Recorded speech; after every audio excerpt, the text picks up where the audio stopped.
Power, it is not merely a title, nor a throne, nor an army. True power is influence. It is the subtle art of shaping destiny, of turning the gaze of empires, of making the world bend to your will, not with the brute force of a sword, but with the sharpened edge of intellect, charisma, and vision. No one in the ancient world mastered this art more completely than Cleopatra VII, the last pharaoh of Egypt.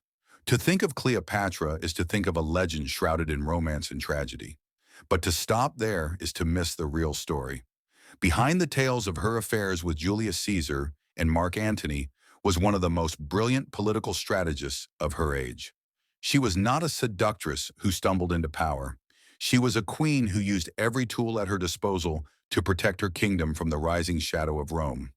Her journey to power began not in a palace of luxury, but in a nest of vipers. Exiled by her own brother, a co-ruler who sought the throne for himself, she found herself cast out into the desert, her future seemingly in ruins. But a lesser leader would have surrendered. Cleopatra saw an opportunity. When Julius Caesar, the most powerful man in the Roman world, arrived in Alexandria, Cleopatra's brother sought to present her as a defeated fugitive. But Cleopatra would not be presented. She would make an entrance. The story is legendary. She had herself rolled inside a luxurious carpet, carried past the guards, and unfurled at the feet of the Roman general. Consider the sheer audacity of this move. It was not just a clever trick. It was a masterstroke of political theater. In that single dramatic moment, she transformed herself from a helpless exile into an object of fascination and awe.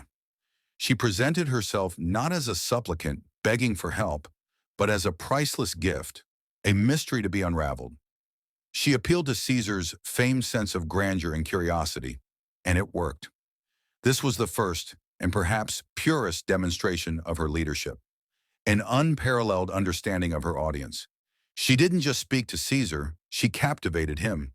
She was, by all accounts, highly intelligent, fluent in 9 languages, and well-versed in mathematics, philosophy, and oratory. She didn't just rely on her beauty, she engaged Caesar's mind. She became his ally, his lover, and the mother of his only son. In return, he restored her to the throne of Egypt, securing her power. But her influence went far beyond personal relationships. Cleopatra was a master of economics and statecraft. Egypt was the breadbasket of the Mediterranean, and she controlled its most vital resource, grain. She used this agricultural wealth to fund Caesar's campaigns, making herself indispensable to the Roman war machine. She was not just a client queen, she was a banker and a strategic partner. She understood that true sovereignty required economic independence, and she leveraged Egypt's riches to buy political autonomy. With Caesar's assassination, her world was thrown into chaos once more. The fragile alliance she had built was shattered. But a true leader adapts.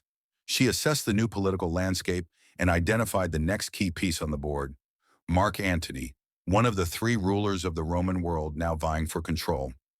Her meeting with Antony at Tarsus was another masterpiece of influence. She did not go to him as a subordinate. She arrived on a magnificent golden barge, dressed as the goddess Aphrodite, with silver oars and perfumed sails. Her crew were adorned as nymphs and cupids. She invited Antony to her deck, to her world. Once again, she understood her audience. Antony was a soldier, a man of immense appetite and a love for spectacle. She offered him a fantasy of divine luxury and power. She didn't ask for his protection. She offered him a partnership in a world of unimaginable wealth and splendor. She made him feel that by aligning with her, he was not just gaining an ally, but ascending to the level of a god. Their alliance was both political and personal. Together, they envisioned a new Hellenistic empire that could rival Rome itself. She provided the vast treasury and resources for his military campaigns in the East. In return, he granted her vast territories, restoring parts of the Ptolemaic Empire to its former glory. She had become a kingmaker, using her influence to shape the very map of the ancient world. Of course, the story does not have a happy ending. Antony's rival, Octavian, masterfully turned Roman public opinion against them, painting Cleopatra as a sinister foreign sorceress who had ensnared a noble Roman. The final conflict at the Battle of Actium was not just a military defeat, it was the collapse of a grand political dream. Facing capture and the inevitable humiliation of being paraded through the streets of Rome as a conquered trophy,